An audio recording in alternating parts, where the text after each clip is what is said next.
आपण बनवणार आहे टमाट्याची चटणी। त्यासाठी एक कांदा घेतलेला आहे आणि एक टमाटर घेतलेले आहे, अर्धा गाठा लसूण घेतलेला आहे आणि 3 मिरच्या घेतलेल्या आहे। कढई ठेवायची। आता मी 2 उकळ्यात तेल टाकत आहे।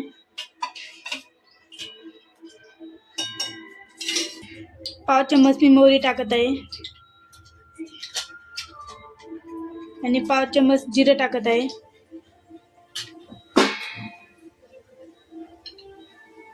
जिरं आणि मोहरी चांगली तळू द्यायची।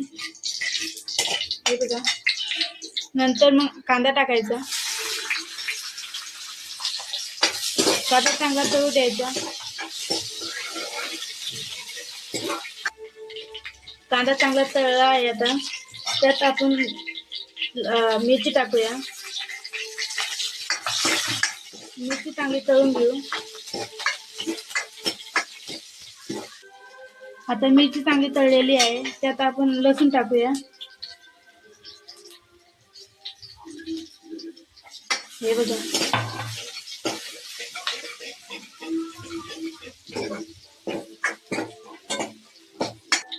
पाव चम्मच हळद टाकू आणि आता टमाटर टाकून घेऊ। टमाटर चांगलं हलवून घ्यायचं। चवीनुसार पाव चम्मच मी मीठ टाकलेलं आहे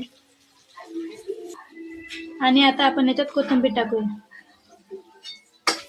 कोथिंबीर टाकून चांगलं हलवून घ्यायचं। 5 मिनिटं ही चटणी होऊ द्यायची। आणि हे बघा, आपली चटणी तयार झालेली आहे।